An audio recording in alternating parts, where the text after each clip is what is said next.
ఆధ్యాత్మిక యాత్ర అంతులేని విషాదాన్ని మిగిల్చింది. ఓ ప్రైవేటు బస్సులో 37 మంది ప్రయాణిస్తుండగా అల్లూరు జిల్లా సమీపంలోని ఘాట్ వద్ద అదుపు తప్పి లోయలో పడిపోయింది.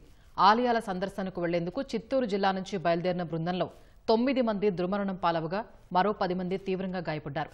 ప్రమాదంపై సీఎం చంద్రబాబు, ఉప ముఖ్యమంత్రి పవన్ కళ్యాణ్ తీవ్ర దిగ్భ్రాంతి వ్యక్తం చేశారు. బాధితుల్ని ప్రభుత్వం ఆదుకుంటుందని మంత్రులు భరోసా ఇచ్చారు. అల్లూరు జిల్లా చింతూరు మారేడుమిల్లి ఘాట్ రోడ్డు రాజుగారి మెట్టమలుపు వద్ద బస్సు అదుపు తప్పిన ఘటనలో 9 మంది దుర్మరణం పాలయ్యారు. మరో 10 మంది తీవ్రంగా గాయపడ్డారు. మృతులను ప్రకాష్ శెట్టి, పద్మజ, ముంతాజ్ బేగం, అష్రఫ్, నాగేశ్వరరావు, అమ్ములు, శ్రీకళాదేవి, శివశంకర్ రెడ్డి, సునందగా గుర్తించారు.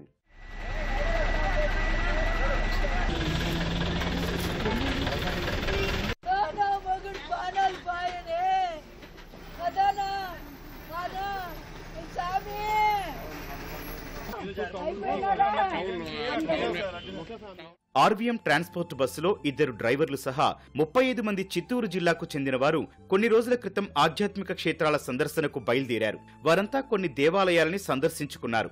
అరకు నుంచి భద్రాచలం వైపు వెళ్తుండగా బస్సు చింతూరు మారేడుమిల్లి ఘాట్ రోడ్డు రాజుగారి మెట్టమలుపు వద్ద అదుపు తప్పింది. తెల్లవారుజామున 4 గంటల ప్రాంతంలో బస్సు తిరగబడగా మృతదేహాలు చెల్లాచెదురుగా పడిపోయాయి. వారి సామాన్లు చిందరవందరగా పడిపోయాయి. బాధితుల హాహాకారాలతో ప్రాంతమంతా భీతావహంగా మారిపోయింది. కళ్ళెదుటే అయిన వారిని కోల్పోవడంతో బంధువుల రోదనలు మిన్నంటాయి.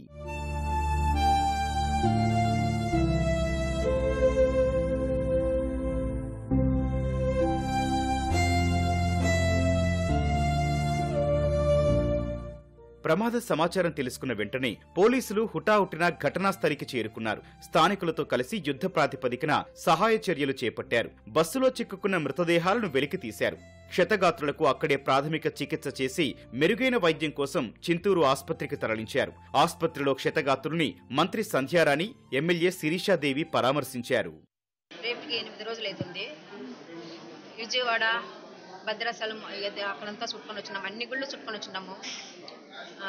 విశాఖపట్నము అంతా ఇక్కడ మా భద్రాచలం పోయేదానికి వచ్చినాం సార్. పొద్దున 4 గంటలకి ఇట్లా అయింది.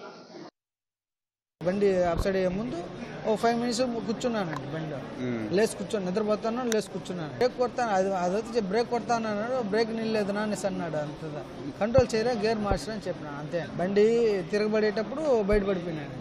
పడినప్పుడు ఈ చెయ్యి కింద ఊడినట్టుగాను ఇరిగిపోయింది. 3:30 పైన 4:30 లోపల అండి. ఆ టైం గురించి అంటే కరెక్ట్గా చెప్పలేరండి. కొంచెం ఉందండి. నేనే లేచి అందరినీ పలకరించాను. ఆపితే ఎవరు ఆపుతారు కానీ టవర్ లేదు, అది లేదు. ఆర్టీసీ బస్సు వచ్చింది, కొంచెం సహాయం చేశారు. ప్రమాద ఘటనపై సీఎం చంద్రబాబు, ఉప ముఖ్యమంత్రి పవన్ కళ్యాణ్, మంత్రి లోకేష్ తీవ్ర దిగ్భ్రాంతి వ్యక్తం చేశారు. క్షతగాత్రులకు అందుతోన్న సాయంపై అధికారులతో మాట్లాడి వివరాలు తెలుసుకున్నారు. అన్ని శాఖలు సమన్వయంతో బాధితులకు మెరుగైన వైద్యం అందించాలని ఆదేశించారు. యాత్రికుల బస్సు అదుపు తప్పి లోయలో పడిపోవడం బాధాకరమని పవన్ కళ్యాణ్ అన్నారు. ప్రైవేటు బస్సు లోయలో పడి యాత్రికుల దుర్మరణంపై మంత్రి లోకేష్ విచారం వ్యక్తం చేశారు. బాధిత కుటుంబాలకు ప్రభుత్వం అండగా ఉంటుందని తెలిపారు. హోంమంత్రి అనిత, మంత్రులు మండిపల్లి రాంప్రసాద్ రెడ్డి, సంధ్యారాణితో కలిసి బాధితులను పరామర్శించారు. శీతాకాలంలో ఘాట్ రోడ్డులో రాత్రి 10 నుంచి ఉదయం 6 వరకు వాహనాలు నిలిపివేస్తున్నట్లు అనిత చెప్పారు. మృతులు, క్షతగాత్రుల కుటుంబాలకు పరిహారం ప్రకటించారు. చిన్న తప్పిదాల వల్ల లేకపోతే దురదృష్టవశాత్తు జరిగిన సంఘటన ఇవన్నీ కూడా స్టేట్ గవర్నమెంట్ కూడా మృతుల కుటుంబాలకు 5 లక్షల రూపాయలు ఎక్స్గ్రేషియా ప్రకటించడం జరిగింది.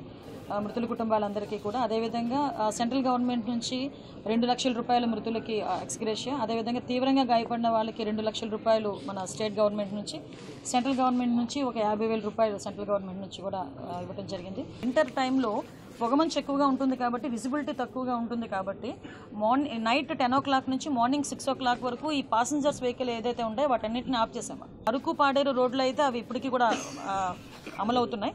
కానీ ఇప్పుడు ఈ ఏరియాలో కూడా కొంచెం టూరిజం పెరిగింది. మారేడుమల్లి ఇటువైపు అంతా కూడా టూరిజం పెరిగింది కాబట్టి డెఫినెట్గా ఈ నిబంధనలు ఇక్కడ కూడా ఉండాలి అని ఒక దృక్పథంతో ఈ రోజు నుంచి అవి కూడా అమలు చేసేదానికి మేమందరం కూడా నిర్ణయం తీసుకున్నాం. టూరిస్ట్ బస్సులు అంటే రెగ్యులర్గా ట్రావెల్ చేసేటి కాదు. అదే హైదరాబాద్, విజయవాడ రాజమండ్రి, వైజాగ్ బస్సులు అయితే ఆల్టర్నేట్ డేస్లో సేమ్ డ్రైవర్ ఉంటాడు కాబట్టి ఎక్కడ ప్రమాదమైన కర్వ్స్ ఉంటాయి, బ్రిడ్జెస్ ఉంటాయి, అవగాహనకు వస్తారు. ఇప్పుడు ఎవరైతే డ్రైవర్ ఈ రూట్లో ట్రావెల్ చేశారో ఆయన కొత్త అది కొన్ని ఫారెస్ట్ ఏరియాలో వచ్చే బస్సులు అలాగే శ్రీశైలం రూట్లో అట్లా దగ్గర మేము తిరుమలకు ఇక్కడ వెళ్ళే బస్సులు మాత్రం 5 అవర్స్ ఆపుతున్నాము. దైవ దర్శనానికి వెళ్తుండగా ప్రమాదం జరగడం బాధాకరమని మంత్రి అచ్చెన్నాయుడు అన్నారు. ప్రమాద ఘటనపై మంత్రులు తీవ్ర దిగ్భ్రాంతి వ్యక్తం చేశారు. తెల్లవారుజామున దట్టమైన పొగమంచుతో దారి సరిగా కనిపించకపోవడం, డ్రైవర్కు ఘాట్ రోడ్డుపై సరిగా అవగాహన లేకపోవడం వల్ల ప్రమాదం జరిగి ఉండొచ్చని భావిస్తున్నారు.